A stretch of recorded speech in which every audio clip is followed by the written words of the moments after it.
Welcome to the Mind Chimp Podcast. Mark, welcome to the Mind Chimp Podcast. How are we doing? I'm doing very well. How are you? I'm good. We were just chatting before, and the sun is shining in Manchester, so for 2 days a year. I mean, yeah, nothing to complain about, I guess. Nothing to complain about. Inhale it. I love the English thing where if the weather's okay, you basically just run outside in your underpants. So I'm assuming that's what you're going to do later. Yep. And then I'm going to watch my neighbours watch me enjoy that, unless they're in my back garden as well, which, I mean, could be a thing. Who knows? Maybe they'll be in your underpants. That'll be cozy, neighborly. So, Mark, I guess, I think we connected on Instagram originally, and then I think I started following you on LinkedIn, and then, I guess the podcast, and we'll get into all that. But I guess some of my listeners might not know who you are. So we're going to get into that really soon. But before we do, I ask my guests 2 questions right at the start. Question 1, what is your log line? If you had to define you, who you are and what you do, what would your log line be? I'd say that I'm a writer who happens to teach strategy. I think that's pretty true. Okay, nice. And the last question before we get into it is, pick a number between 1 and 12. Do I tell you? Yep. Okay, 2. 2. Okay, nice. So you just picked what we call a killer question. I'm going to ask you this question now. I don't want the answer, but we'll come back to it in a little bit. So the question what you've done is, what you've picked is, what's the one thing you're holding on to that you need to let go of? Oh my gosh. So as if I don't think about that all the time. So I guess, Mark, some of my listeners might not have come across you yet. They might not know who you are, what you do. So maybe, tell us a little bit about kind of the work you, I guess, first and foremost, and a little bit about your kind of career. Aussie in New York, set up the first underground full-color hip-hop magazine with a CD-ROM for a little bit in the Southern Hemisphere. Have worked in digital and advertising agencies since I was the age of 20. Spent about a decade focusing more on user experience, information architecture, and content. And then around 28, joined Leo Burnett, became an account planner or a strategist, and have been trying to work out how to make sense of all of that stuff throughout. Have done radio, have written for a lot of magazines, raised $37,000 a few years ago for my first book, Strategy Is Your Words. And now I teach strategy, I write about it, I talk about it all around the world. And I'm just trying to build a life around the things that kind of make me happy as much as possible. Nice.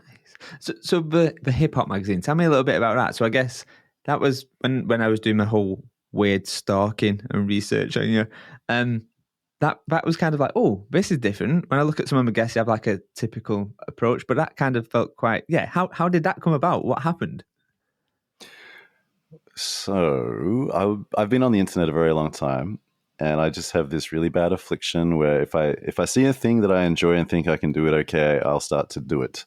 And that led me probably around the age of 18 or 19 to create a couple of very bad websites about hip hop. I was interviewing underground rappers, graffiti artists, turntablists or DJs, some breakdancers, etc. I just happened to live in the inner city of Sydney at the time, and I was a block away from the main hip-hop radio show, which happened at 2SER at the top of UTS, University of Technology Sydney, which is right next to Chinatown in Sydney, for those of you who are familiar with the geography of it. And I just happened to kind of connect with a few groups from overseas who sent me some music and asked me if I could pass it on. And so I passed it on to this guy called Miguel de Souza, who had been running that show for a very long time. And he asked me to kind of keep coming back. I was rapping at the time, not very well, but I would freestyle on that radio show, not very well at all. And then he kind of just got sick of it all and said, could you take it over? And I was 20. This was around 1998, 1999. And I did it for 5 years. All your favorite rappers and more came through that radio show. And I wrote for a lot of street press, underground hip hop and graffiti, zines, magazines from around the world, Ministry in the UK, all kinds. I was on BBC, I was interviewed on the radio, I think when Eminem came out with his movie 8 Mile. And eventually went from this website to this magazine to writing for street press to then launching a newsletter, a crappy 4 to 8 page photocopy kind of deal, newsletter for the radio show, and then magazine. The final kind of little, not twist, but the little thing that happened is right around 99, 2000, there was this big .com boom. And I'd only printed about 2 copies of this magazine, and it was not very good. It was very rough. I was designing it and writing most of it. And this big .com company approached me and said, could you become our editor? At the age of 20, I had no idea what I was doing, really. And then they gave us a bit of money to actually go full color. But then they went bust about 6 months later. And so I had enough money to buy paper for the next 2 to 3 issues. But, they kind of helped us go color. So I guess there's something kind of full circle quite nice with the whole rap to the thing what you like to do now, which is like I enjoy writing and teaching. When you was doing the whole rap thing, what was like the thing what you really enjoyed about it? Was it performance? Was it the writing? What was the one thing? The one thing would be the wordplay. So, freestyle rap became pretty big around that time, a lot of underground battles. And so that was always pretty fun. But I've always been more attracted to kind of literary rappers. So like an Aesop Rock, who's known as having, I think, the biggest vocabulary or for using the biggest vocabulary, someone like an LP from Run the Jewels, Atmosphere. There's a bunch of UK rappers that I used to be pretty close to. I was looking them up the other day, actually. But it was always about the wordplay. And I think within hip hop, you also can adopt a certain sense of masculinity, which can be healthy and not healthy. I didn't really know what it meant to be a man or how to be. Grew up with a single mom, not a lot of stability, and so I think I latched onto hip hop, having tried rave scene, a little bit of grunge, and hip hop just became my thing because it felt physical, competitive. There was a lot of wordplay, so that's what really kept me around it. It's interesting you mentioned kind of the wordplay. So I'm currently just reading your book, which we'll dig into in a little bit. But the one thing what I kind of really enjoyed the book, and actually I'm really envious every time I turn a page over, I'm like, shit, why can't I write like that? Why can't I use really descriptive and just nice words? There's certain words in your book which instantly puts images in your mind. Like it's a really descriptive book. I haven't completed it yet, but like the first part of it is just really visually, stimulating. I guess it's quite weird. Yeah, it's absurdist. Yeah. How did you even come up with it? So I mean, when I think about rap and I think about your book, for example, there must be a big. I say must be. It could be completely wrong, but you must need this big vocab. You must need this big range of vocabs and words. Or is that fair? Unfair? What? I guess so. I mean, I've always been word oriented. Played Scrabble as a kid, Boggle. My brain literally, I'll be walking down the street and it's like, oh, there's a word. Oh, I like that word. That's a bad word. That's a weak word. Like that's just my brain. I married someone who's like that, but with numbers. And I just happen to be the opposite. I don't know if it has a name, the affliction, but it brings me. I love words. They're my love language. They're my love language since I was a kid. I've found myself in word. I used to write a lot of poetry, raps. I used to deal with a lot of sadness through journals. Always had pen pals. Wrote a lot of postcards, Christmas cards. It was always through words. I'd write love letters on behalf of friends. So that's always been there, whether you need a big vocabulary or not, especially these days with the internet and rhyming dictionaries or online rhyming dictionaries. I don't know, but I think if you're going to write something, it definitely helps to enjoy words. Let's start there. It's a good point. So you mentioned childhood and stuff. So I have dyslexia and dyspraxia. So writing is a nightmare for me. I say that I've just finished writing my own book, but awesome. It is a challenge. It's a challenge. But I want to take you right back to your childhood. Obviously, you're in school, and you always get asked that weird question: what do you want to be when you grow up? So when you was a child, what was the answer you'd give? Oh dear. Well, I had this phase when I was probably 11 or 12 where I used to ask a lot of questions, but specifically like, could you sue someone for that? And I was lucky to go to a good school. That was one of the stable things in my life. And I was decent at exams. I was taught how to read and write at a very young age. And so I was sort of, just had this weird thing where my mum taught me how to read and write young. She learned a little bit about child psychology and teaching, and she was like a receptionist back when that's like was like a big thing to study and stuff like that. And so, yeah, it's always been there. My brain just skipped a beat. Oh my gosh, what just happened? Give me the question again. So what did you want to be? What do you want to be when you grow up? Jesus, I'm trying to wade through traumatic stuff to give you a very simple answer to a light question. So yeah, there was probably a phase where I thought I was going to be a lawyer. Okay. And then people knew that I liked music, so it was suggested that maybe I could become a music lawyer. And then I got the grades to study law, so there I am with a shaved head and earrings, wearing my Nike shorts, going to law school at the age of 17, or doing a law degree and a business degree, and I hated it. I was like, this is so boring. I'd come home and make my rap websites. I'd put on music events. I put on parties at college. We got extorted by a gang. They all killed each other a little bit later. And so like I was just in this other world, but I had the grades to do serious stuff, which I didn't like. You just skipped over a huge part then where a gang went. Okay, sure. Let's needle into that a little bit. What? Sure. Tell me a little bit about that. Yeah, so because I talk about some of this stuff in public, and I'm aware that I don't look like my stories. But a few years ago, I was like, I bet I could do some kind of, I could write something or put on a show where I go through 100 weird stories that I don't look like, and one of them would probably involve us being extorted. So I think, how old was I? 19. I was at University of New South Wales. A lot of our friends are Asian in Sydney. We have a big Asian population, and it was common to go to or host Asian dance parties. And so we put one on. We had like 500 people come out on a Wednesday night to this nightclub on Oxford Street in Sydney. And then we decided to do another one. But right around that time, there was a little bit of a splintering of a very well-known Vietnamese gang. You had the 5T, and then they splintered off into a gang called Madonna. And what they would do is come around to all of us putting on these parties and try to charge, I think it was like $500 Australian for security. Now, we were new, we were young, we were upstarts. There were people better connected to them. I'd be interested to see what they're all doing in life right now. I'm sure some of them have worked in banks and gone on to very big things, but they had some funny connections back then.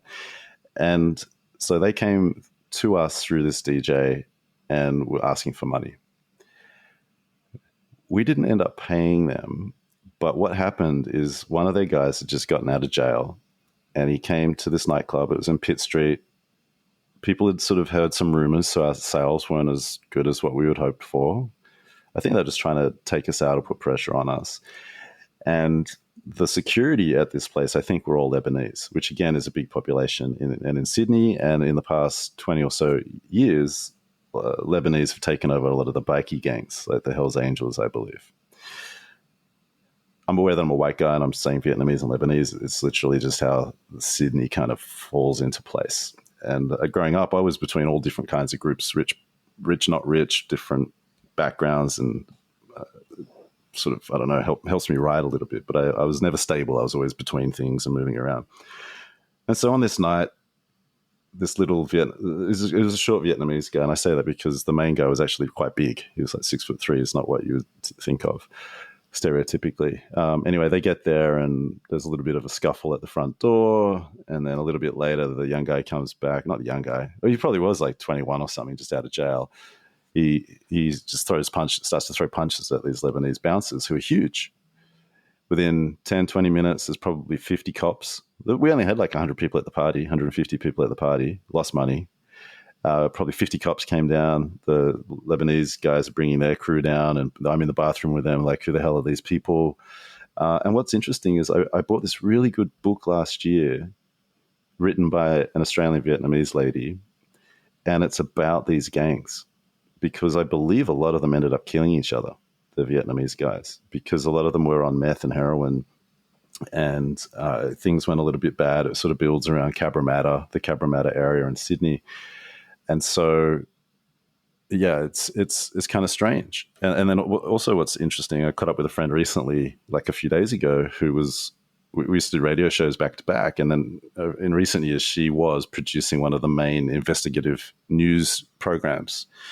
And they've been doing all this stuff on these Lebanese gangs who 20 years on are now like running things into, sometimes I believe, into the Mexican cartels. So I'm not sharing this to say I was dangerous. I was always like, I was smart enough to not get caught up in stuff. I didn't go deep with things. I was around things, but not in things. And that's one of the stories. Yeah. Whoa. And we'll take you even further back, because I don't even know if this is going to top that one. When was the first time then that you can remember being in trouble? What happened? In terms of what? Just in general. Just like if I say, when's the first time you can remember being in trouble? What's the first memory that pops to mind? Well, I got pretty visceral memories from when I was a teenager. I mean, if you're talking about being in trouble as a kid, I was a pretty good kid. And then I remember one time when my parents were still together, I don't know what I did, but I was put outside and I smashed the window of a door. I was probably like 5, and I was chased around the backyard with a wooden spoon. So I remember that. But then, as a teenager, I had that was like the phase when people would get rolled. So someone would be like, got a spare dollar? Got a spare dollar for Street Fighter, mate? Yeah, got a spare dollar for Street Fighter? Some guy tried to get me for $5. I used to play basketball down at Darling Harbour, which again is near Darling Harbour. Sorry, what did I say? Yeah, I used to play basketball at Darling Harbour, which is definitely near Darling Harbour, but it's near Chinatown as well. Because I grew up as a teenager, I was in Glebe and Des Moines mostly, for the two people who know what I'm talking about. And I had 15, as again, a Vietnamese gang, 15 guys surrounded me. I was 15 years old. They wanted my bandana, which cost $2. It was right around the time when White Men Can't Jump came out. And I'd done a few months of like Thai boxing, managed to get out. But if I think back to if I think about that kind of group now, I would have been stabbed. Like everything has just become so much more violent. I don't know how I got surrounded by 15 guys and got out. Because I didn't have to hit anyone or kick anyone. I just knew how to move a little bit from, 6 months of Thai boxing. And so I was like, damn. So it's hard. Like I think back to some of the things I was around, and I've been threatened by cops as a teenager, all kinds of stuff. It's not a competition. Yeah, no. Not a competition. But the thing is, like, and I've been lucky. I've been, being okay at exams got me through. But the thing is, all these stories are inside me all the time, and they hurt. So I carry a lot of pain, which is, I'm trying to work out my answer to the question from earlier. And I just think life it'd be better without those kinds of interactions, because they just put you on edge. You constantly fight or flight, even as I get older. Yeah, and I'm not a fighter. I got a black belt in martial arts, but I'm not a fighter. I think it's an interesting one, right? Like the first rule usually of martial arts is to avoid getting into a scrap. Yeah. I didn't grow up in a rough area as such. Like Manchester, Salford. For people who don't know, it's got its rough parts, it's got its nice parts, as is always the case. But yeah, you always got taught to kind of priority number one is learn how to fight, learn how to get out of scrappy situations. Like it's just, and I think when you have brothers, big brothers, it kind of gets embedded into you. But I guess one of the key things when I listen to your podcast and when I listen to and I look on your Insta and stuff, there's a lot of travel. It seems like in your life, one way or another. There's a lot of moving. How is, and let's think about moving of life rather than travel for work. How has that created who you are today? That travel. Yeah, I love travel. So this year I've done Mexico City. Definitely been in a restaurant with like 100 narcos, 100 mafia guys there. That was super weird. Bulgaria. I've done Brazil. I'm about to go to Batumi, Georgia, Istanbul, Turkey, back to Bulgaria for a day. I'll do Peru this year, maybe back to Mexico City. So there's a lot of travel. I use it in my writing. I'm constantly listening to stories, hearing about people's frustrations and joys, and they'll turn them into social posts, or maybe even it's just something on a podcast. From the podcast, I'll often record myself walking around or sitting around in a location. And I paused on that for about a year, I realized, maybe 6 to 12 months, too long. But these locations become characters. So for maybe 4 or 5 years ago, I would record myself every week or two walking around Central Park. And Central Park became a character for people. And then there's just psychologically, it's hard. Like because I'm not used to stability, and that's not a criticism of anyone or anything, but I'm bouncy. Moving around helps me get out of my head a little bit, right? Because otherwise I can be quite ruminative, if that's even a word, but I ruminate a lot, and rumination can go into a spiral relatively quickly, depending on what I'm doing in life. But yeah, travel, it helps me kind of avoid some of those feelings. It focuses them. But then I'll also have those moments where I'm like, God, I miss my kids. I feel so lonely. But then I'm like, but I have to do this because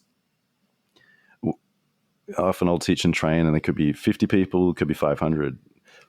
That's when I feel most me.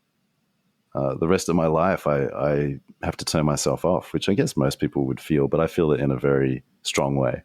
So traveling to me that's me. And I'm going to keep doing it and try to do more of it. It's a beautiful thing.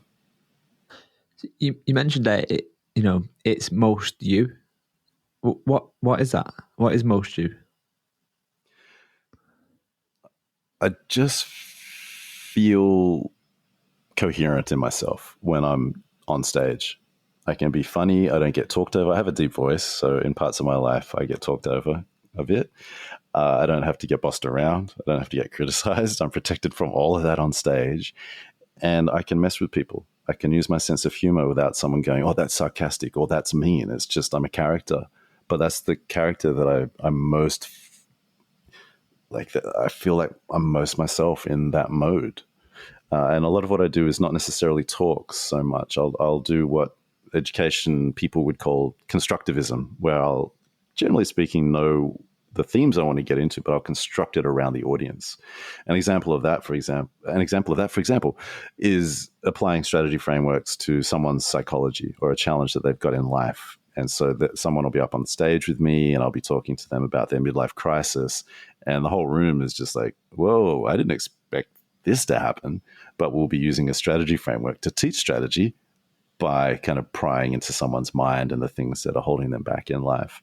And I love it. It's therapeutic. It's full of words. It's full of, I can make jokes. I can just be free. Nice. Yeah, there's something, just listening to you talk about it, you can see the change in your face, the smile on your face, the thinking, the reflecting. It's really nice. So when we think about you traveling from who you are, young wee nipper, young kid, all the way up to today, like the travel where you've been. So I was in there. Currently you're in New York, right? Yeah. What's that been like? Like bouncing across, like what's been the I guess the biggest thing you didn't expect in that whole travel to happen to you?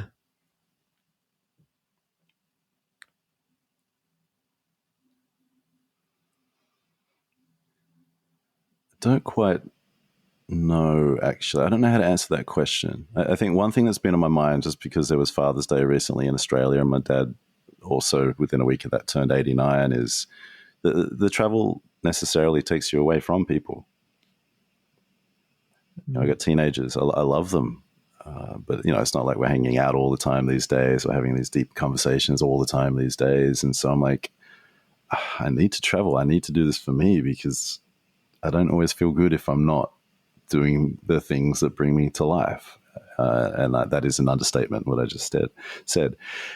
And so just from, what the surprises or what have been the main surprises, it's really hard. I mean, for me, it's always about meeting cool people. I was in Brazil in a place called Santa Rita do Sapucaí, which is about 3 hours north of Sao Paulo recently, and some people kind of pulled me into their friend group. And then I found myself at dinner sitting next to the guy who directed the biggest Netflix movie in Brazil. He's about to do some stuff in the US. He was I don't know, he might become world famous. Opposite him is the guy who's made the most soundtracks in Brazil's history, including the soundtrack for City of God, the famous Brazilian movie. Next to them is a lady who's a movie producer. Her daughter's an upcoming artist. I'm just like, damn, this is cool. This is literally why I travel. So there's that. It's like, yeah, the unplanned magic moments about, like, you know, I did crime scene investigation at uni, and when you talk about this, we talk about kind of when A hits B. So when car A hits car B, and there's this interchange. So a bit of car rubs onto B, and a bit of car B rubs onto A, and there's that friction.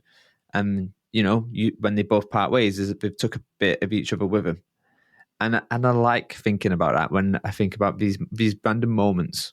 Like, you find yourself, there's an exchange, and when they go away, you might not see them for 6 months, but you both took a piece of each other away, I guess, is probably how I like to see it.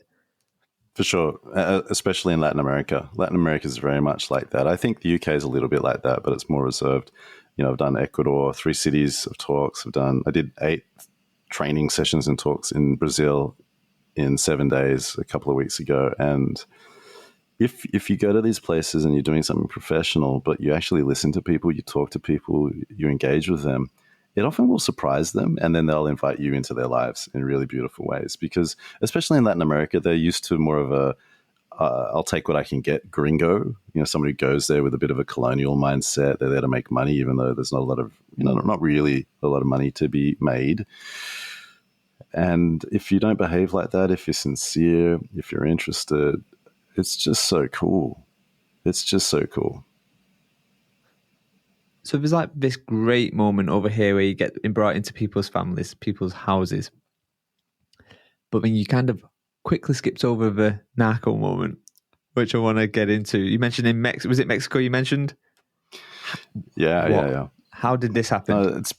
It's been a bit of a theme this year. I've had a lot of strange situations. But yeah, I was out of Mexico City doing some training with a company owned by a billionaire. And the agency took us to a meal, and everyone was very big, and the ladies were very well dressed, and the waiters were all quite big. And I was like, what is this? And next to us was this table of a couple of guys who were wearing like fluoro green and pink. And I was like, oh, that's nice. They're on a date. That's cool. Mexico City's open-minded and that. And I was like, hang on, there's something off about those guys. So I asked the client, like, what are those guys doing? And she's like, oh, they're narcos. That's the narco uniform, is to wear really flamboyant, fluoro pink and green and lime and yellow and all this sort of stuff. And I was like, oh, they don't look it. She's like, well, they could be like the accountants. And then I looked around. I was like, this whole place feels like it's full. They're either bankers or they're narcos, or that could be the same thing in Mexico City. And that's a stereotype, but it's kind of true. It's who has the money there. So some of these countries are run by, or proxy run by, people who have these kinds of careers. And it was just funny because at about 11 p.m., this Mediterranean, I'll call it Mediterranean music, it was non-specific, came on, and everybody except us stood up and grabbed arm locked in arm sort of thing, and then they start dancing in circles, and then this big treasure chest got brought out the size of a desk. People opened it, took out all these plates and started smashing plates. And I'm just like, what is this? What's happening? What's happening right now? Because there's no way I was going to do it, just in case I accidentally bump someone and all of a sudden I'm dead. But the people around me are like, yeah, this is, there's certain names for the ladies. Babushka, I think is a word like that. Babucha or something, which basically means like the girlfriend of a dealer. So there was that. How did you feel in that? Like, instantly you go, oh, this feels like a dodgy place to be in. But did it feel like that? I mean, did it change when she knew who these people were? A little, because you just don't want to like bump into someone in the wrong way, although they're going to see you and know you're a gringo, and so they're probably not going to do anything. Like I wasn't terrified or anything. I was just like, oh my gosh, this is so memorable. I get to tell this story for the next few years. This is why I travel. Yeah. And then when I was in Bulgaria a few months later, I was talking to them about, I just have these weird meetings with people because as I'm talking on stages these days, this has happened a few times this year. I'll talk on a stage and the people who bring me there, they're like, oh, there's a lunch now or there's a dinner now. I'm like, okay, cool. So I'm like, okay, we're going for lunch. And then it's me and a guy who runs a bank. I'm like, where's everyone else? What happened? What happened? And a few of them have some funny stories as well, which, you know, my friends in Bulgaria is like, there's no such thing as mafia here. It's just part of the culture. So take that as a clue. Oh man, and I think you know, listen to your podcast and some of the stories that you share. There's definitely, I think, a book to be read around Mark's top 100 experiences. Like it's gotta be done. It's gotta be done. Well, for me to do that, I'd have to take myself more seriously because I don't think anyone wants a book about me. Maybe I could sell like 100 on Instagram, but that's like a lot of effort to get it there. And then sometimes I forget the stories until I'm writing a proper book. So the book that you're reading, that has a lot of my trips in there. You know, I remember tasting dulce de leche for the first time in Argentina. I pulled it into the book. There's lots of little moments from my trips that I will write about. The one that I'll probably start my next book with is this. It's about this. Well, I'll be talking about this fish from the Amazon called the kanjiru. It's this little fish, and the way it's explained to me for at least 30 minutes by the guy who's made the most soundtracks in Brazil's history because he found it really funny and he lives near the Amazon. He's like, there are these fish. Everyone's scared of the piranha. Everyone knows what the piranha is, but there's these other fish called the kanjiru. And what they do is they'll find any hole of yours, including your penis, and they'll go into it and they won't come out, and then they'll eat you from the inside. He's told me about this for 30 minutes, and I was like, I gotta work out how to use this. And so I'm pretty sure I'm going to use it to open up my next book. I mean, that's a very much a good opener right there. And it's begging for a metaphor, such as the one that I've been playing with is like good ideas are like kanjiru. You know, good ideas are like kanjiru. They get inside you. They won't leave until you do something about them, so on and so forth. They'll eat at you from the inside unless you do something with them. I don't know yet, but I got a starting point. And sometimes when you're writing it, you just need that sentence, which is just an unusual thing coming together, a common thing to make new meaning, and you're like, boom, I got the first chapter.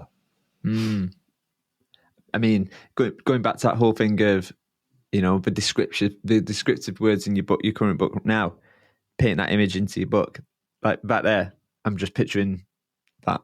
Probably the wrong picture, but as a male, I'm like, that works. That works. Yeah.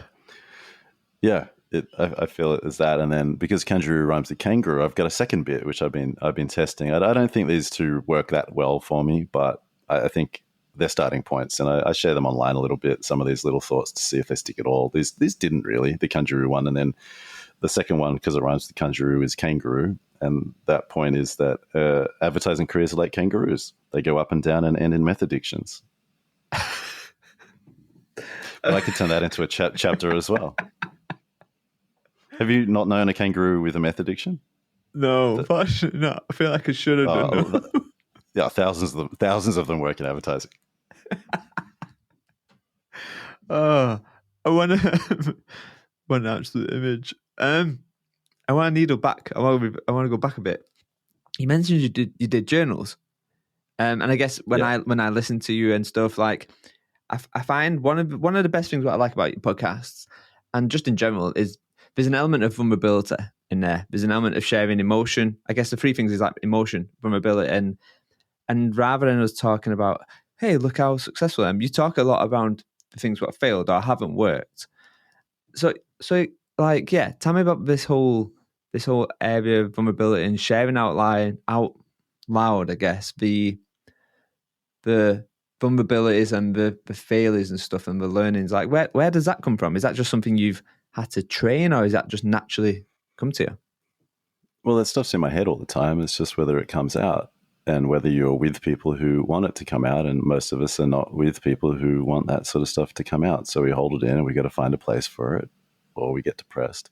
I'd say around 2008, 2009, I started blogging about strategy, about advertising, largely out of fear. because 2008, 2009, we had, that big global financial crisis, banks going under. I'd go to work every day with a couple of babies, not at work, they were at home, but I'd go to work every day, and you go to a client's office and, Microsoft, and it's like, whoa, this floor's empty. Last week it wasn't empty. What's going on? And so I thought, gosh, I think I got to write. I was more a hip hop guy in advertising, and then around 28, I was like, I think I got to take this stuff a little bit more seriously, build up a name. Probably wrote a few like corny cliche things.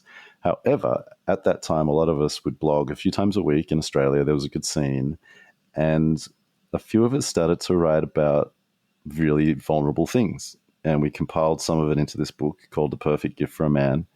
And then I just started to experiment a little bit more with the vulnerable open stuff. But it was because I was around other people in the blogosphere, that's what we called it back then, who were okay with it, who encouraged it a little bit. And then I'd get little messages going, that was, it's good that you shared that. I appreciate it. I relate to that. I had a similar experience with this person in my life. And then I think it was about 12 years ago, just after I'd moved to New York, I got invited to do a TEDx talk.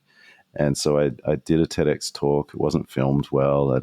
I don't think it was particularly good, but it was about how sort of the secrets that men hide in do a lot of damage to the world. And it's not to blame anyone, to point to point a finger at society altogether, but men and their secrets and their pain, it corrodes not just them, but families and societies. And so that was a point where I started to share more of my family's history. And I've just been chipping away at it. And the final thing I'll say about this is, I used to do these, what we call strategy supersizer mega class. It's a silly name, but with a friend called Julian Cole. And at the end of the day, I would do this session called Strategy Upon a Strategist, where I would tell some of my stories, and maybe in 20 minutes, would talk about a strategy framework and either apply it or talk about how to apply it to, your own criticism in your head. And I was nervous about doing this because my mate Julian, who's super well known, great teacher, he was a bit younger than me, and I didn't want to be like trauma bombing him and trauma bombing the audience. And so I'd sometimes rush it, and then we'd, have drinks or food later, and people would come up crying, or they'd immediately share their own stories with each other because I'd cracked the seal. And this would have been 4 or 5 years ago. And from that, and then since then, since I saw the reaction, I got the messages, now I just keep going. And I think that's what I'm becoming. I'm becoming the person who can talk about strategy, but is really talking about psychology and what it means to be alive. And I would say that even in teaching, my personal belief, I call it an insight. My insight is, I believe that one of the best ways to teach people strategy is to get them to study themselves. Nice. Right. So there's a lot of 15 plus years of dabbling, and now I'm just trying to become all of that all the time. So how does that kind of pan out or show up, I guess, in New York, New York, America, wherever, there's always this thing of putting on this, I won't say peacocking, but it's not the right thing, but there's something around how great you are and how successful you are. And I guess I see more of that and less of that kind of, no, hey, I've cocked up here a few times. This is me. I'm going to talk about how I'm feeling, the emotion side of me. How does that show up in where you are right now, i.e. the country you're in? Does it work? Or is it still kind of, there's a bit of a barrier, a tension around that? No, it can. It just depends on the situations I'm in, because for me, New York is largely, I have a team now. I'm on Zooms a few days a week. I'm recording podcasts. I'm writing things. I'm trying to make courses. I'm doing events. A lot of my in-person stuff happens outside of New York. I might do maybe 10 things in person in New York. And it will depend on the environment that I go into, whether it's really corporate. If I'm teaching, I might hint at some personal stuff. Every now and then I'll go into it more fully. It really depends. And so the question for me is not so much, how does this affect what I do in New York? Because I do most stuff in New York. It's just that I'm not necessarily in rooms with people all the time in New York. But if I am doing something in Dallas or in Los Angeles, chances are someone's heard me talk about this stuff. And it's quite surreal, because when you do things online, and especially if your voice is connected to them, I don't do a lot of video. I'd like to do more. But you go through these phases where if you spend a lot of time in someone's ears and you meet them in real life, first of all, they have to connect your mouth to your voice. And so I find that people, they watch your lips, especially because I have an Australian accent and I don't use my face a lot when I speak. Just how it is. They'll sort of zoom in on the lips, and then they'll sort of zoom out, and they'll try to connect the lips and the voice to the whole body and the head and the hair, right? And then every now and then someone will want to talk to me about something that I said or someone else said on the podcast, and it's quite surreal when that happens. In Brazil, I had books with me, my books, and it's one of the few times since I published it 3 years ago that I've been near people as they've seen my book. And my book in Brazil, I took the Portuguese version, and so people are picking it up. Like, it's a nice art book. We spend a bit of money to have like a nice cover and an emboss, and it's like metallic paint, and the edges are painted yellow. And so people pick it up and they're like, oh, and I know what they're thinking. They're like, this is different from what I expected. It's a little bit more artsy, and there's like a spirit in it. And so I find those kinds of reactions in the real world quite interesting, because you're just a person who's getting on a plane going somewhere, and then you happen to be talking on a stage, and then you get off the stage and you go and eat, and then you go to your hotel, and maybe the next day you leave. So you're not really in your own energy the way that other people might be. I think it's so true. I think there's something about experience design here. So I've done a lot of work around immersive experience design. And I think when we think about experiences, they exist in kind of the macro, micro, and nano. And some of them is like the sense. So at a nano level, it's like the story, the sense, and the kind of space you're operating. But the sense of your book, like you say, it's that tactical, that first experience. Oh, this feels different. I think you get a book. The book is a byproduct. I think the experience is the thing what we get first and foremost, which is really nice. Nice. Well, it's really intentional with it, but also had some good advice from my designers and the company that published the book. So first of all, printed the book, not published. I published it, but the company that printed it, they publish a lot of art, a lot of books that are in art galleries and museums, and so they had good taste and more advanced things that I could choose from. But I was very intentional with it.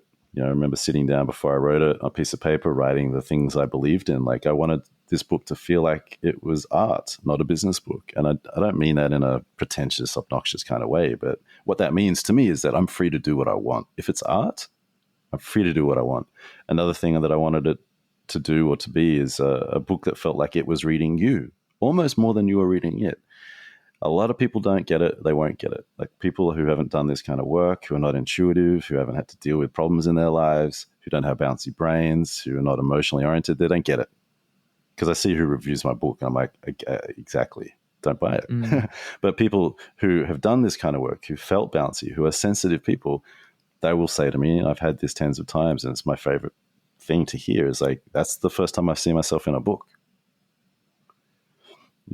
But it was very intentional, and I appreciate that you appreciate the words. There are pages in there I'm like, oh, far out, I should have rewritten that. And, I've got these characters in the introduction. I didn't bring them through the whole book, and I didn't end with them. And it was because I was tired. I was just exhausted. So I'm like, dude, next time you got to do that better. But like, I can pick it apart a little bit, but also it's a piece of my soul that will live after I'm no longer living. And I'm really happy that I wrote it. And I sometimes will tear up just a little bit when I think about getting that book printed during the pandemic. I built all these classes around it. It fed my family for a couple of years, and so the fact that some people really enjoy it, not everyone, but some people really enjoy it, and that it's helped me feed my family, it's again, surreal, and it can make me just a little bit emotional. So you're probably not going to like the next couple of questions. The whole process of writing a book, like that whole process. When I was writing my book, I found it. There was moments where the words just flowed. They just came really good, and then there's moments where I was like, "Sweet baby Jesus," I'm struggling to get like 5 words down on this paper. And I guess with your book, it's very focused on the person. It's like you say, it's a book what reads them as much as you read that book. How did you go through that whole process, and how did you find writing the book? So first of all, there's years of me testing material online, tweets, LinkedIn posts, teaching, right? And so I knew, so it's called Strategy is Your Words. And I still remember sitting down going, what am I calling this thing? And also I read Viktor Frankl's Man's Search for Meaning and Julia Cameron's The Artist's Way a little bit before. And then I was in Ireland visiting my sister, and I went to the Writers' Museum, and there's a few writers that I read as a teenager, and it was just amazing being in this very simple museum. It's really one room. And I was like, oh my gosh, you know, James Joyce, W.B. Yeats, they were just so adamant that they had to write, to the point that James Joyce is like, screw you, Ireland, you don't even take me seriously enough. I'm going to France, or whatever he did, and why I could be misquoting history there entirely. But I was like, okay, so dude, take yourself seriously. You want to write this book? You know what half of it's going to be. It's basically going to be your masterclass, the stuff that you teach all the time, but you're going to write it properly. You're going to write it. That's a bit indulgent. It's a long book.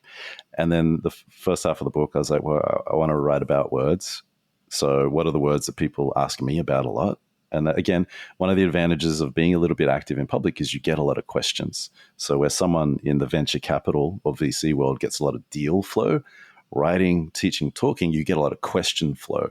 And each question allows you to try to dig into your topic a little bit deeper, right? And then I took all my tweets and I was like, okay, which are the top tweets from the past decade? I've deleted nearly all of them. And I was like, okay, so I can use this content here, but I'm not going to be lazy like a lot of people who write blogs and compile books from their tweets where they just put that stuff into a book. No, that's different. You have to write it differently.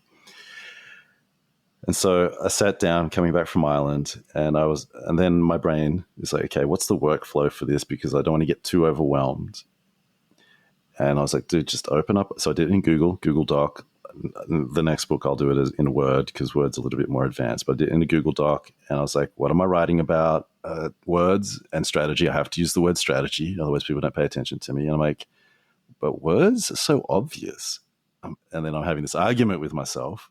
I'm like, well, if it's so obvious, why do you keep talking about it? I was like, okay, fine. Strategy is your words. But that's a silly title. That doesn't even seem to be grammatically correct. Don't worry. That's why it's funny. So I wrote that there. I put my name. I was like, okay, I got page 1. And then I wrote a list of all the words that people had talked to me about: imposter syndrome, feeling like a lone wolf, confusion, clarity. And I was like, okay, they're going to be briefs each day.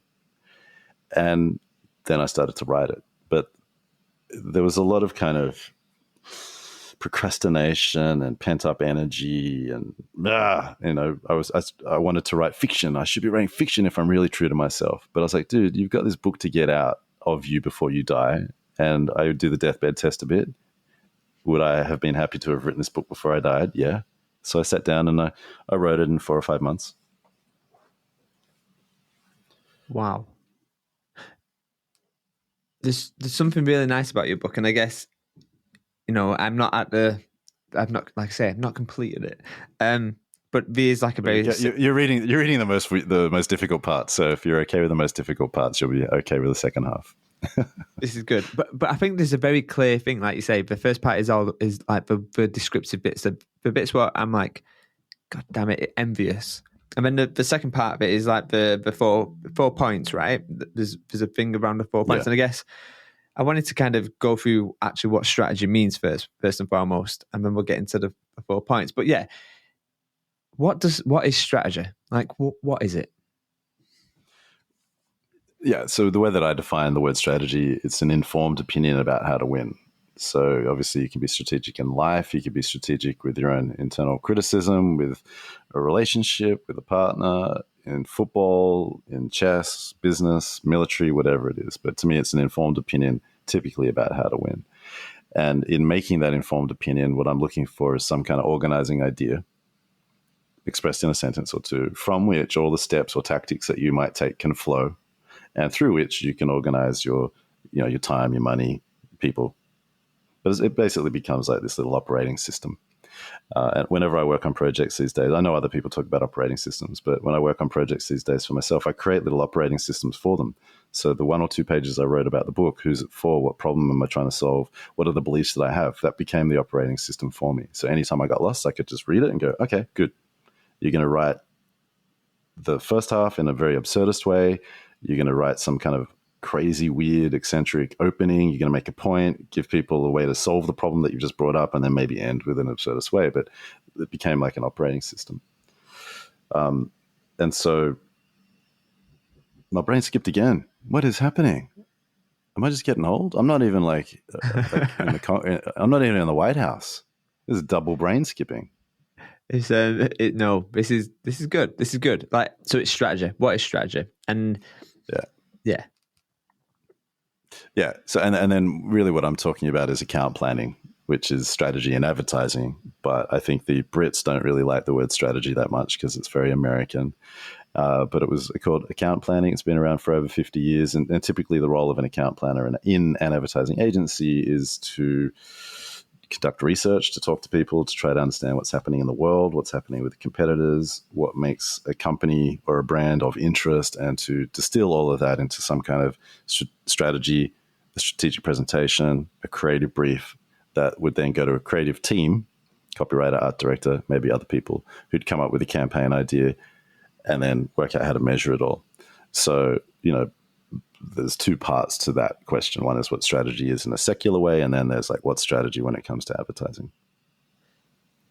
So I guess you pulled upon a good point though. Like, so I do a bit of strategy work, not loads, but what I find interesting with the work, what I have done is they go, yeah, we need to do a strategy. And you go, okay, well, what does that mean to you? And then you kind of do the weird conga dance between finding out what word actually means. And they go, okay, cool, we need to go and speak to your people maybe, or go and speak to these other people. And then they go, oh, we ain't got any resource for that. We just need you to go and work in silo over here in the corner. How do you tackle that with clients? Like in the past, how have you kind of, danced that dance? Well, I think when it comes to working for other people, when you sign them on, hopefully they sign up for the way you believe in working. That solves a lot of these problems. So if you want to do really creative work and you want to do strategy, then hopefully you've pitched them that and they've said, yes, we'll have that, please. So that's where it starts. It's very hard to come back from a lack of that to then having those things. Okay. But at the same time, if increasingly there's margins are going down, there's a shift from retainer-based work to project-based work, time pressure, smaller budgets, more deliverables, there's still always an opportunity to get an hour, half a day to do a little bit of research. You could look at academic research through Google Scholar. You could look at keyword research. You can go through consumer reviews. You can go through Reddit and Quora. And while some of those behaviors might get put in this category of being a Google strategist or a Google planner, as in someone who never leaves their desk, never ventures into the real world and just Googles things, you can still arrive at interesting thoughts and interesting strategies from your laptop and from trying to get a proxy, and it's not even necessarily a proxy, but trying to get a gauge for what's happening in the world, how people perceive a particular brand or product, why they buy it, why they don't buy it. You can do that from your desk, but it's always nice to talk to people. We will come to the 4 points, but there's something which you just you kind of just mentioned there, and it's like the word thoughts. I was watching a webinar, and you have a very clear distinction between kind of thoughts and ideas. Perhaps share that with my listeners. I love how you explain it, and I love the linking like with Edward de Bono and stuff. So tell us a little bit about that. Yeah, it's all it's largely paraphrasing Edward de Bono, who passed away recently. He published a book called The Uses of Lateral Thinking in 1967. He's written tens and tens, probably 100 plus books that a lot of people in business have used. They were very famous. He was very famous. What blows me away is there's people like him, Marshall McLuhan, and they were kind of like international intellectual celebrities in the 1960s and 1970s. And then I don't know what happened. Maybe the 1980s just went a little bit capitalistic, materialistic, and intellectual heroes tend not to be international celebrities as much these days, I think, unless they sort of break through on a couple of podcasts, the big podcasts. But it starts with this, that ideas are a kind of thought, but not all thoughts are ideas. Now, what's the point of that statement? Well, the point of that statement is if you brainstorm, if you workshop, if you come up with ideas for a living, and often with other people, you need to know what an idea is, or the way you will work together will be very, very messy. So if you're in a workshop and people are like, let's come up with some ideas about how to launch this new coffee. And you're like, I've got an idea. We should do a partnership with Uber. I've got an idea. We should do something at South by Southwest. I've got an idea. We should send the coffee into space. None of those are really ideas. They're just thoughts. An idea is at least two topics coming together where you give it a name. But when the two topics come together, topic A and topic B, they create new meaning. New meaning creates new value. And so what those thoughts need is more of a container. So if you're going to do something with Uber, you're going to do something South by Southwest, and you're going to send the coffee into space. Well, let's say you put those three things together. What's it called? And then what is it in a sentence? I've not used this one before, so I don't know what's going to come out. But do you have an answer? What's an idea where you put those three things together? I mean, I was ready to ask you that one, Mark. Well, let's do it. I don't mind. I'm not going to say it's going to be any good. Okay, so let's say you find again, I don't know what the brand is, but you find the most driven Uber car in the world. You do some kind of deal with Musk. You turn it into a rocket, and you put the most caffeinated person in the world into this rocket. You call it highly caffeinated. I don't know what's happening right now, but this person is definitely getting like flown into space. Mm-hmm. And we just see if they have enough caffeine to get home. Maybe it's like a caffeine fueled car. I don't know. But the way that you arrive at ideas is by thinking in kind of weird ways, the way I was, without editing. And then you just need to give it a name. So this is a weak name. We'll just call it, I don't know, highly caffeinated. What's the idea? The idea is an Uber car converted into a rocket fueled by caffeine. It's not even possible. Let's pretend. Fueled by caffeine with the Uber driver who's the most caffeinated. They go into space, blah, blah, blah, blah, blah. I don't even know what the idea is yet. But you see how that's more of an idea because there's a thing and it's not just random thoughts. Yeah, it's going really expansive, ultimately, first and foremost, right? So then later maybe distill down, but there's something about not killing the idea before it becomes an idea, before it becomes a thing. And I do see that quite a lot. There's that kind of reduction mindset before anything ever really comes about.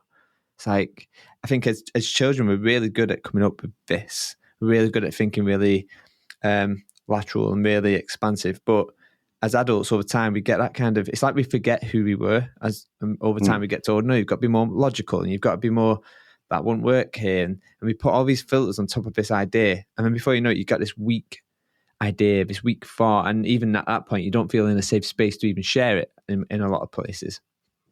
Yeah, well, the academics, the people who study the psychology of creativity or just creativity, they would refer to, I guess what I was just doing is trying to come up with a deep thought or depth of thought. And comedians are really good at this, but it's often just like a long run-on sentence or paragraph where you're like, okay, we're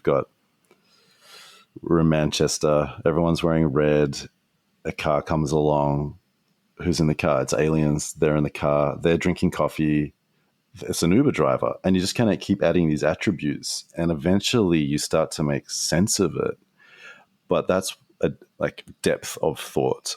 Whereas in workshops, typically when you're running them, people will often give you like one-word answers, and it'll often be jargon. So let's say you're talking about like, hey, what are some of the strengths of this company or this brand? And people are like provenance, origins, heritage. And you're like, well, that's not useful. It's cliche. These are dull words. What do you mean by that? And you start to push in a little bit heritage. And someone's like, oh, well, in 1812, this weird thing happened. And then this dog did this. And you're like, oh, that's awesome. Great. That starts to become useful. But it's once you get through the one-word gates that people use to signal that they're intelligent, educated, high status, but that they also use to kind of block the truth. Once you get through them, that's when the real sort of meaty stuff happens. I think there's a real art to really challenging that and pushing through that. And there's something what I've noticed what in the first part of your book you talk about truths, the different types of truths. So you've got like I think you talk about disobedient, obedient, taboo, and then there's like banal truths as well. Maybe share a little bit about them. I when I looked at my Kindle highlights, they are like straight away I was like, yep, I'm highlighting these for sure. So maybe tell people about them. Banal truths in particular? Yeah, let's go with them. Yeah, well, first of all, I think when we're talking about being creative, and we're using the word truth, the truths that we're talking about with creativity are typically going to be awkward, uncomfortable, dangerous. They might put us at risk. So when I'm like casually saying, I was in a room with 100 narcos, that's maybe a bit of a risky thing to say. It's not a truth. It's something that happened. It's a fact. Or, yeah, we were once extorted by this gang and then they all killed each other. It's like, ooh, gosh, right? But that's kind of the energy that you can connect to even when you're working for clients. It's and a lot of people pick fights with the word insight and truth these days. And I think what I tend to go for when I'm interviewing a lot of people on a project is for confessions. I want to have a conversation with them where they feel listened to, where they feel respected, and eventually they say something. And you're like, oh, I think that could be the first time you've said that. And I don't think a lot of other people, I don't think a lot of people have heard you say that if you've even said it to other people. And that's where you've got something interesting. An example that I use very often is I was interviewing guys about losing hair, and the guy said to me, I don't feel accomplished enough to be bald. Okay, so on the one hand, that's an idea, sort of, because you've got two topics there, accomplishment and going bald. So that sentence has the mechanics of an idea, sort of. But that's a confessional truth. Banal truths are probably what we see in 95 to 99% of business documents. And when it comes to brand strategy or advertising strategy, it's stuff like, mums are busy. Millennials like experiences, not things. People are tired from the pandemic. It's just like, so what? Boring. Tell me something I haven't heard before. Do we value that more though? And I guess the way what I'm thinking is there's lots of time. So I work predominantly in cultures, right? So helping create better people experiences in companies for their employees. That tends to be the place. So my kind of products tend to be, how do we create a great onboarding? How do we create a great reward system? How do we say goodbye really well to these people and everything in between? And it's interesting. I'm redesigning a joiner experience right now for new employees, how we bring people into the business. And there's always the mundane, the things where, people expect a laptop on day one. Like, of course you do. For remote working. But then there's the other bits where you're like, holy shit though, what about this thing? This is the thing that's going to win you awards. This is the thing that's going to really make you stand out in how you approach your joint experience. And then when these are played back in a form of a culture mirror or whatever else, people are like, yeah, but these things over here, these feel really tactical, we can do these. I'm like, yeah, but you're not driving anything. You're not pushing forward. You're not, what is your measurement of like great at this point? The basics or the extraordinary? And I think, how do you navigate that? Because, ideally, I find it more exciting working this bucket, let's win awards for this. Yeah, well, you'd hope that there's some self-selection there, so that if you talk about this stuff online, if your website talks in the way that you were just talking, that someone's like, yes, I'll have that. But having said that, I get brought into things and people are pretty familiar when they bring me in with the stuff that I'll write online, and they can be very resistant. But I know that they've read my stuff because they might have said they've read my stuff. And I'll be like, I'll just bring up a post and be like, come on now, remember we talked about this? But also, I think it just goes back to, what is this industry, broadly speaking, whether it's advertising, marketing, communications, experience. And like the bulk of the industry or the category is really for just good enough work. And there's a huge market for mediocre work. But just good enough work is probably, between mediocre work and just good enough work, let's pretend that it's slightly different. There's probably 80% of the demand out there. Because if it's not, they go to the best people, the best agencies, and they just say, do what you know how to do. But that's, 10 to 20% as a truism. Yeah, it's a shame. It's a shame. But I like the point which you mentioned there, like, oh, hold on, let's just bring this post up. You know who I am. You know what I do. You've got me in for a reason. I don't lean into that, but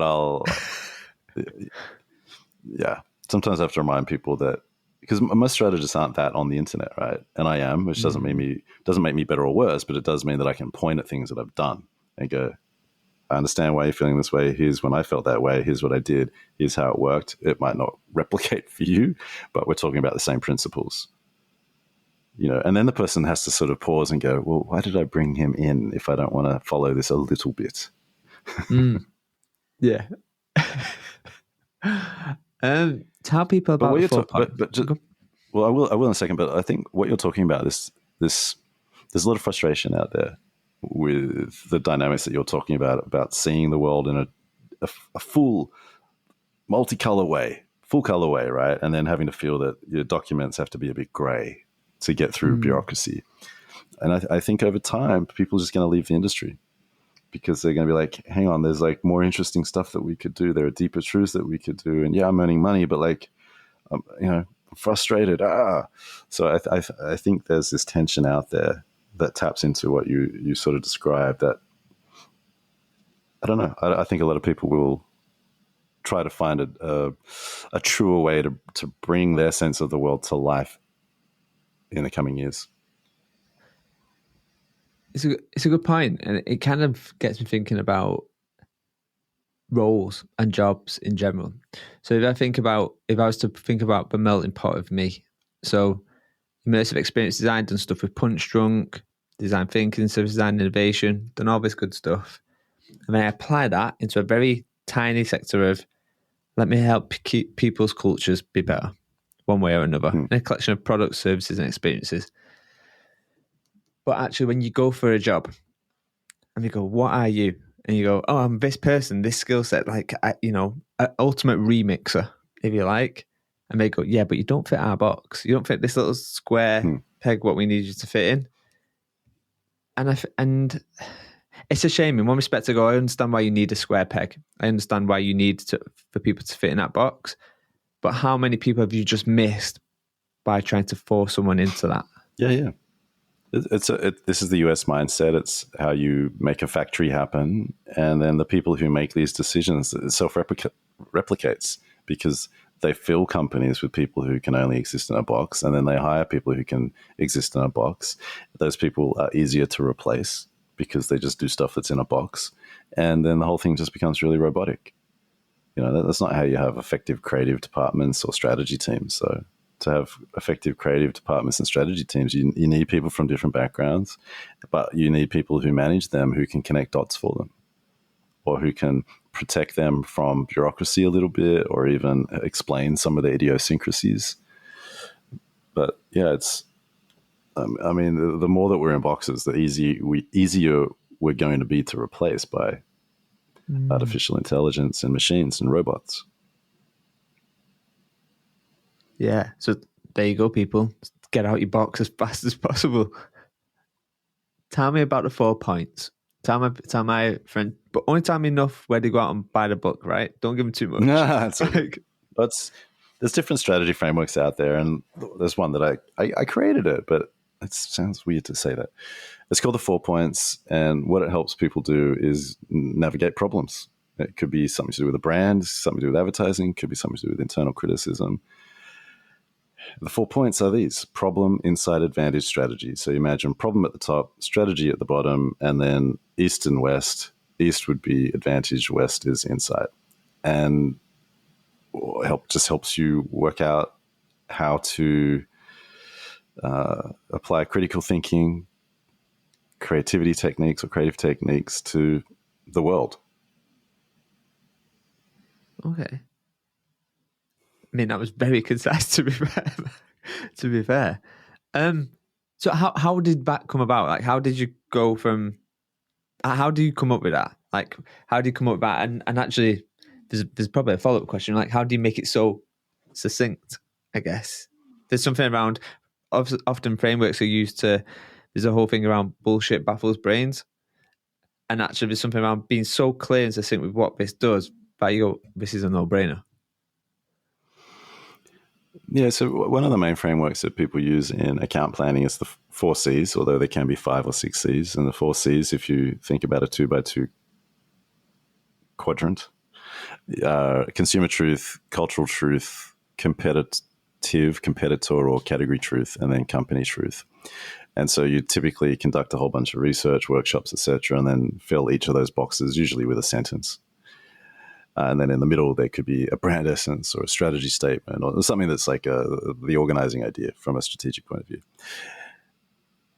When I was at Leo Burnett in Sydney, when I was about 28 years old, we focused a lot on problem solving. So my boss, Todd Sampson, who gave me my first full-time, I was doing 50% digital work, 50% account planning work. So that meant doing information architecture for like Rabobank and Ubike Kotex and Kimberly-Clark brands on the one hand, and then doing creative briefs for Amstel, Heineken, Canon on the other hand.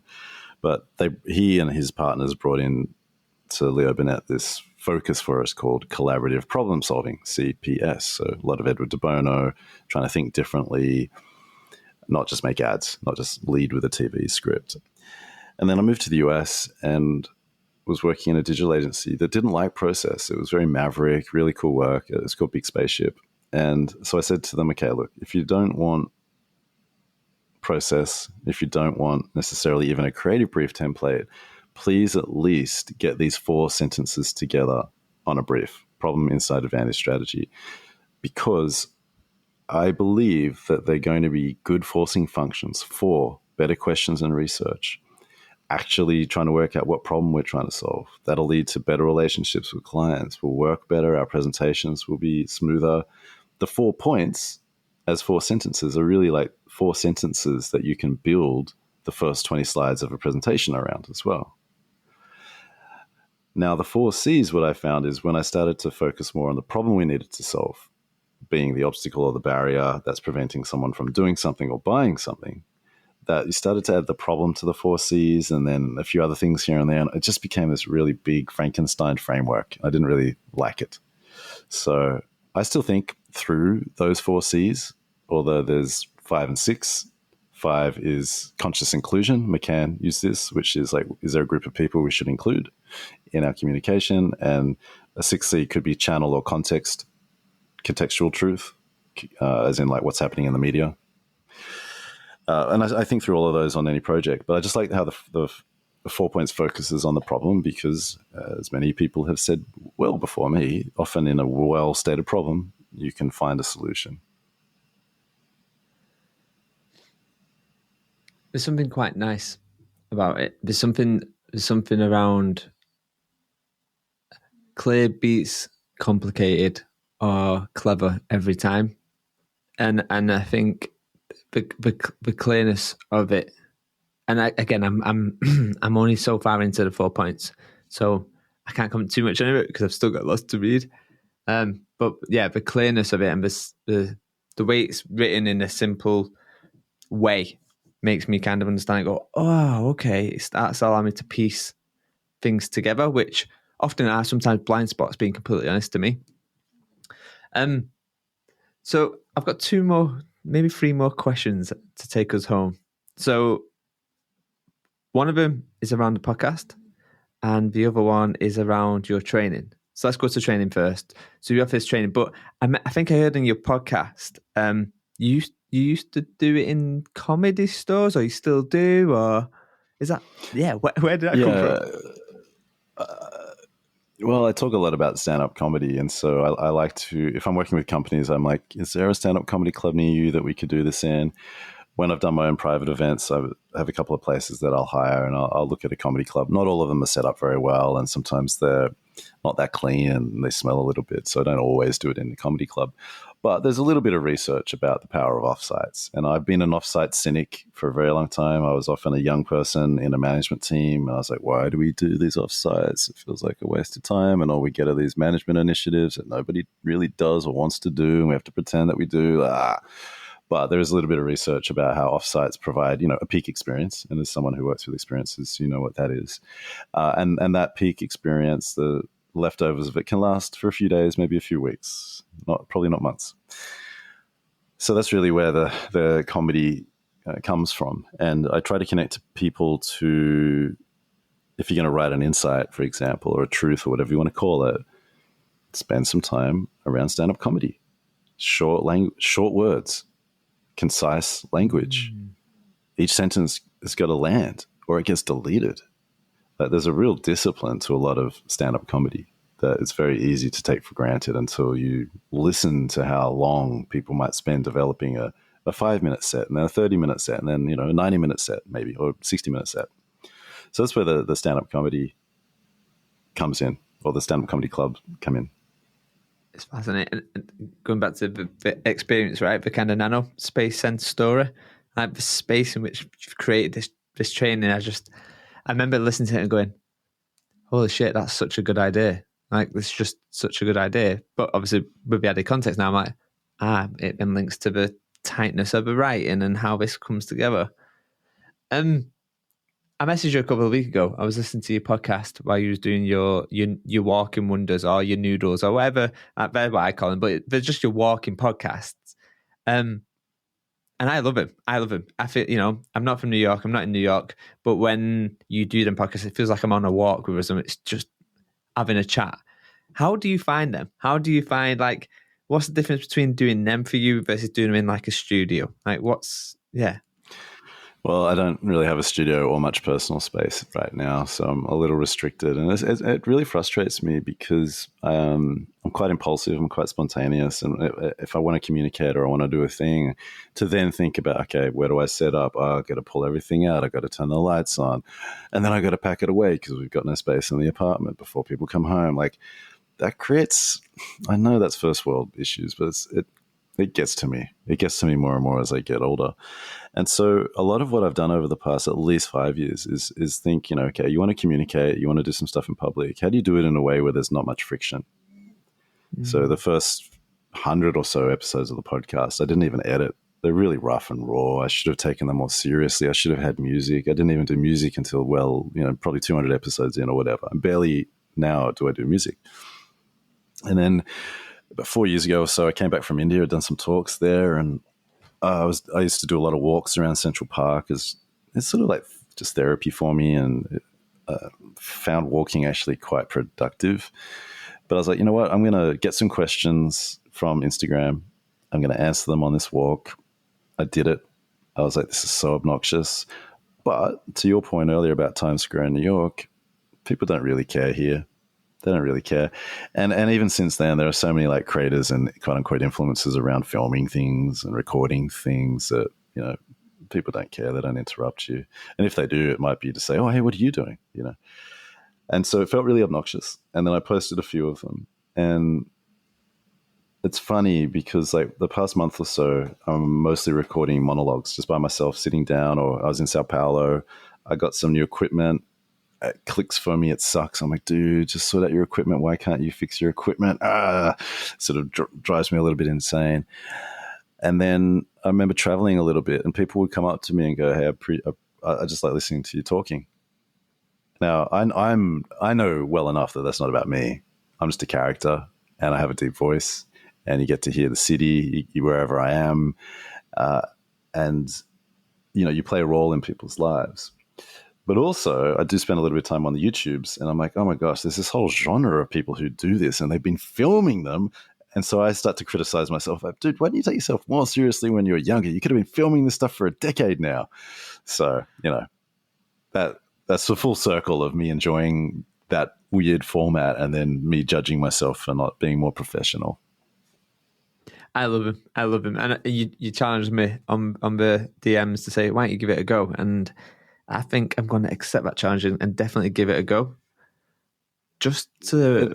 Go on, sorry. I was just going to say, because you know what happens physiologically? It turns on the parasympathetic nervous system, which turns off the fight or flight response. And so your brain starts to sew things together. And we know this intuitively if we don't have those fancy words for what happens. And the words come. And it just helps you think about things differently. Your brain's doing something else. You're in nature, which is obviously good for mental health if you're outside doing the walk rather than sitting inside, I don't know, walking on the spot or sitting at a desk.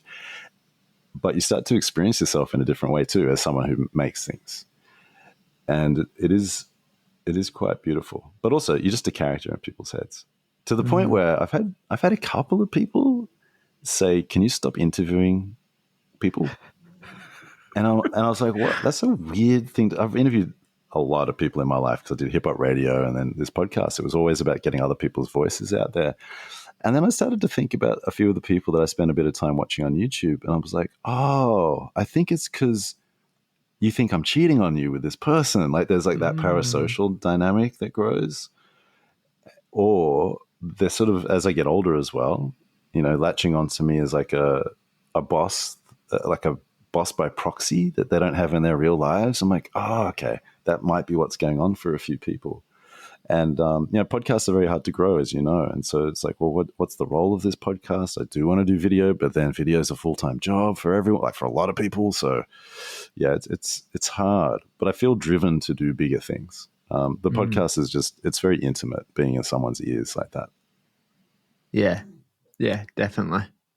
And I do find myself with the walking ones, I find myself actually, I won't say active listening, but that's not the right way, but there's something around, I'm paying more attention. Like there's the ambient noise in the background, the alarm, the sirens and people chatting as they're walking past. And there's something around, it feels more human. The podcast actually feels more human because of it.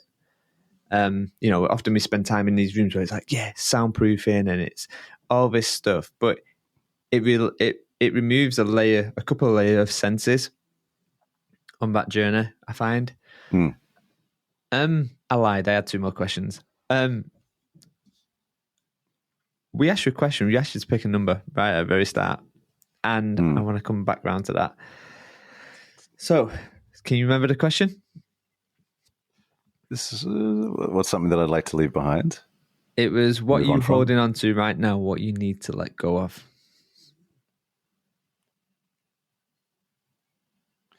It's a tough one because it's something that I've not been able to solve through writing, through therapy, through anything. But I have like a big knot of melancholy built into me. It flares up on like long weekends, if I take time off, if there's like a special event. So that would be my answer. Okay, nice. Right at the start, I asked you what you wanted to be when you grew up. And as you know, Mark, we continue to grow up and we never actually stop. So if I was to ask you this question now, today, Mark, what do you want to be when you grow up? What would your answer be? Well, to use some big words, I'm trying to self-actualize. I'm trying to become more of who I think I am. And that person writes, they teach, they talk, they listen, they explore the world. They try to leave the people they interact with in a slightly better place than they were before. Not always, but try to.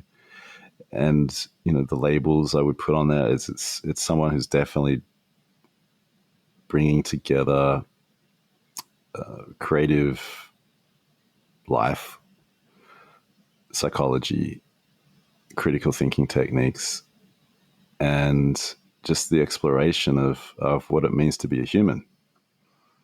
And all those things together, I think, are a little, not plain, but there's nothing like, oh my gosh. But I feel like I'm touching on something that's not very common. And I think it happens because I'm often dealing with people who are quite intelligent, quite sensitive, have a lot of feelings, and who don't always necessarily see themselves represented in the world. And deep down, I feel that if those people had a bit more power, I'm using the word power, small p, not necessarily political power, but just more capacity and or bandwidth to put themselves into the world rather than putting themselves into a creative brief or a strategic presentation or timesheets. I just think the world could benefit a lot from the people I get around. And so that's what I'm going to keep doing. But I want to take bigger creative risks. Nice. Thank you, Mark. It's been an absolute pleasure. Where can my listeners follow you? Where can they buy the book? Where can we get the training? Tell me everything. Where can we find you? Well, you can find me on most platforms as Mark Pollard, at Mark Pollard if you need to. And then you can find training and our books at sweathead.com. I do have the book up on Kindle in some countries, in some languages, not everywhere, because I don't know. I want people to be touching it and smelling it. It's different. That's a different kind of experience. But at Mark Pollard or sweathead.com. Awesome. Mark, take it easy, and I'll speak to you soon. Peace.